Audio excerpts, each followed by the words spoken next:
Guardians warned me about you. Fear facilitates collection. Overcoming fear is kind of my thing. Begin. Welcome. Injustice 2 is finally out, and I've been anticipating this game since pretty much its announcement, or even beforehand when I was just dying to have another fighting game that features such as diverse roster and a bunch of crazy heroes and villains that we didn't really get to see the first time around. So I'm glad to see that they made some returns, such as Green Lantern, of course Superman, Batman, Robin, etc., etc. So many return, and they brought a bunch of new faces as well, which are some of my favorites to play currently. You will see a little bit of them later in the video. It's a little bit of a hefty video, a little bit longer than normal.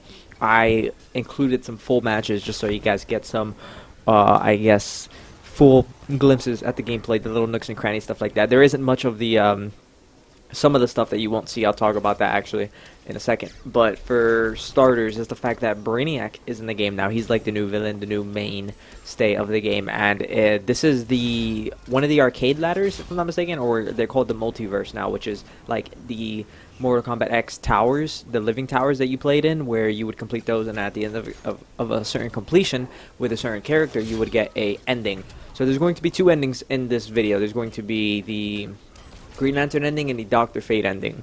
If you do not want to see those, I will put the timers in the description, or I will put an annotation on the screen so that you can skip those to the approximate time frame or whenever they end, and it goes to the next frame of the video. Because I will pretty much just let that be the cinematic take. I'll let the audio play, so if anyone's actually interested in hearing that, then you will be able to play just that specific section by itself. So the Classism returns. The Classism returns a little bit different than normal. They made it a little bit more cinematic, more talking. But actually, here is the Green Lantern ending for the moment.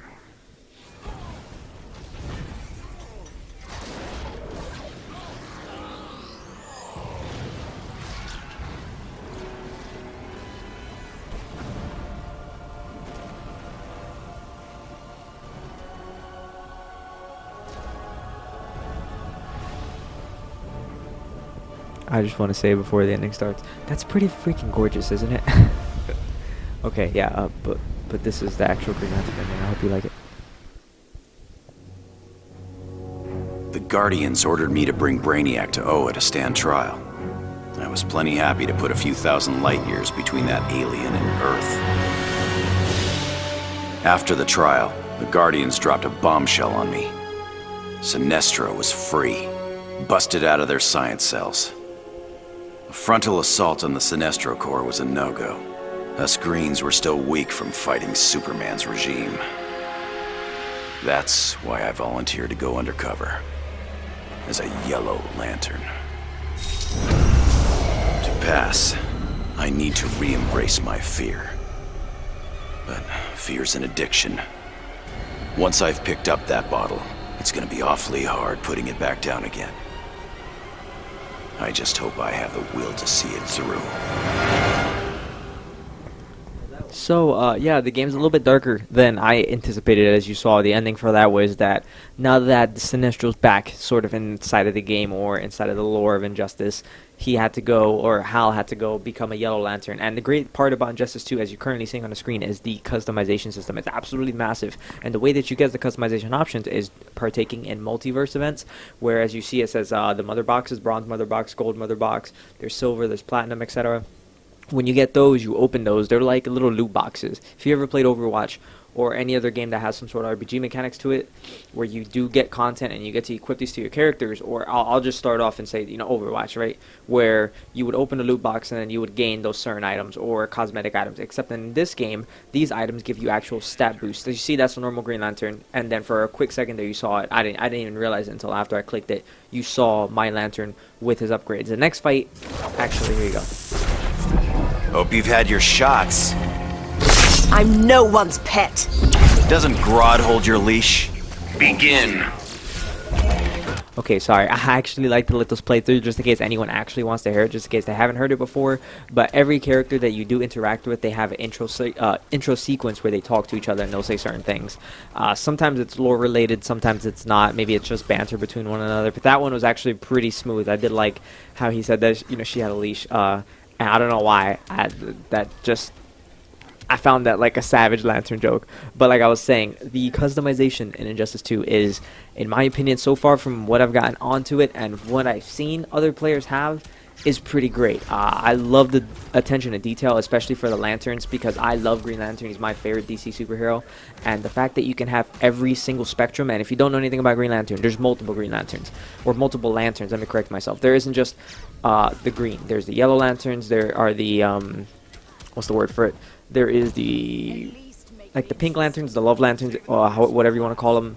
There are the red lanterns, the rage lanterns, the blue lanterns, the white lanterns, the black lanterns. All of these are different type of lanterns that show different type of stuff: death, love, or compassion, whichever, fear, etc. And then green is willpower. So they're all amazing, and you get to have your Green Lantern look like every single one of them. I love that they brought that into this game, while having you be able to buy these skins, things like that. And as you can see, when you complete a round, you get these upgrades. Naboo's helm sees across time. Then you know that it will join my collection. You will never touch it. Begin.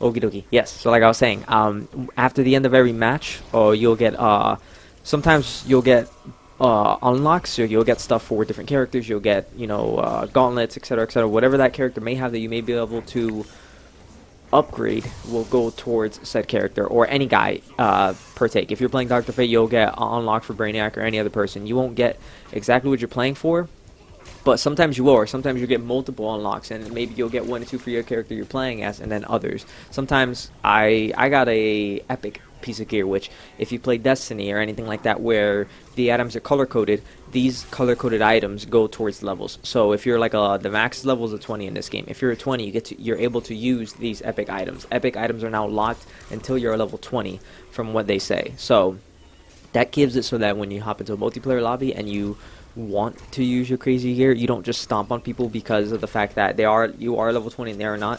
Things like that. They try to make it a little bit fair matchmaking.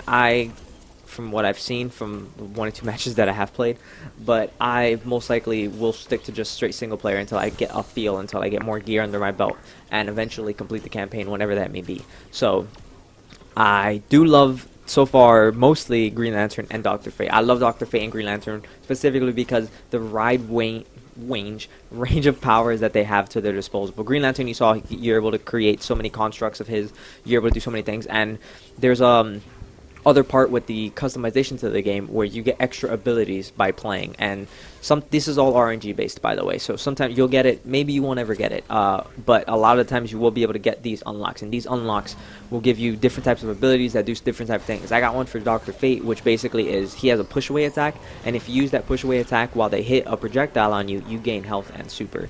So some people may not have that, but I got that earlier today. And the best thing about Dr. Fate, in my opinion, is this fact that his character power, which is the B-Bond on Xbox One, gives you the ability to amplify all of your current abilities. They'll give it different traits, even things like that. Some of them will become more powerful. They'll push full screen, etc. A lot of range of options. Oh, and also the Dr. Fate ending. Lords of Order believed Earth couldn't be saved, that only Brainiac's evil could restore order.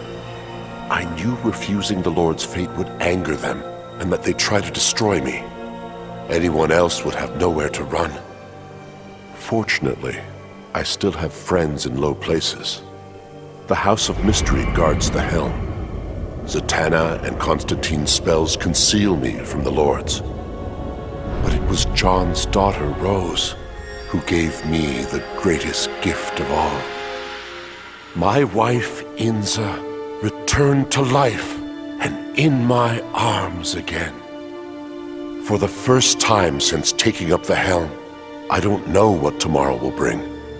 And that is perfect. So there goes another ending of the game, which to me is very interesting to see these endings. Some of them are very dark, some of them are very positive. Dr. Fate just happens to be extremely positive. And at the end of every multiverse that you do complete, you get these type of rewards. Also, you'll see in the performance, the match results, and the extras. The more you do of those certain things, the more points you get that adds on to your character. So once you hit a certain point threshold, you'll get a certain box. So you see gold is 300,000 points. If you get 300,000 points, you get those. But there's also the objectives, which is if you press Y on Xbox One, you will see these objective screen that'll pop down.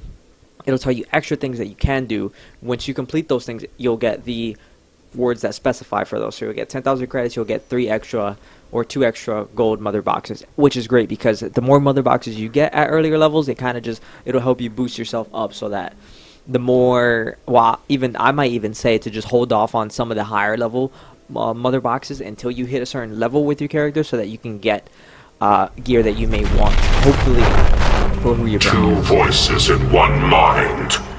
It's like thinking in stereo. I will silence this cacophony. Begin.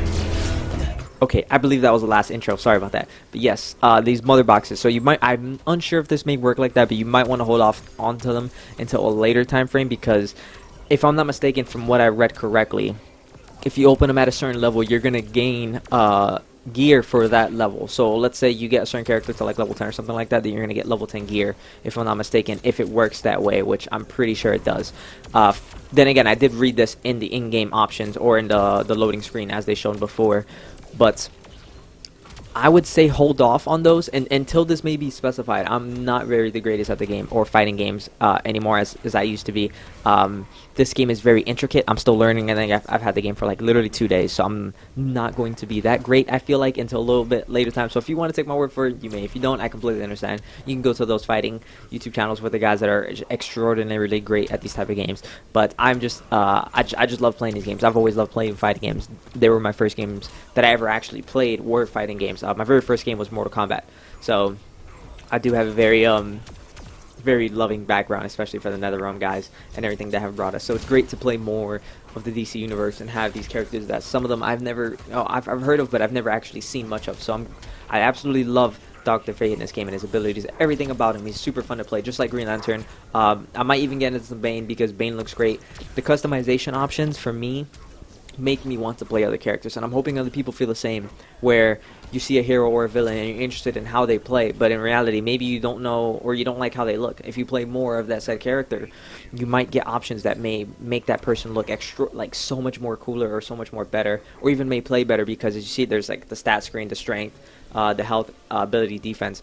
The more you get towards these unlocks that you're seeing currently will give you extra boost to said stats, and that's pretty great to me. That adds more replayability because maybe you don't get certain abilities if you played for like an hour or two. You know, maybe you put a couple dozen hours into the game, and eventually at some point what's going to happen is that you're going to come out with all these abilities that you never had before, and maybe other players don't have, other sets of armor that maybe no one else has, things like that.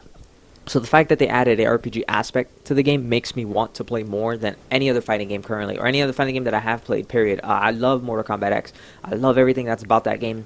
Learning the brutalities, the secret brutalities, things like that, I absolutely adored. I loved trying to find those stuff out when the game came out.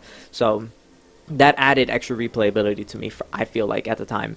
But with Injustice 2, it makes me want to play more of the multiverse than I did with the Living Towers, because when I played the Living Towers, I felt like I was just playing to play. But this, I feel like I'm playing to learn and to maybe gain more items to further enhance my characters, and I may even learn something from that. I may even get a new ability that I didn't have before, like I said, and this will help maybe with a certain playstyle that maybe this might boost my playstyle, or this might make the character more enjoyable for me. So, just again, more Injustice 2 gameplay. I'm so happy that this game's finally out. I'm so happy we actually got our hands on it, and I'm absolutely ecstatic that they're doing so wonderfully well with this game. And I hope you guys enjoy the different video for today, for a change. I haven't been uploading, like I said before.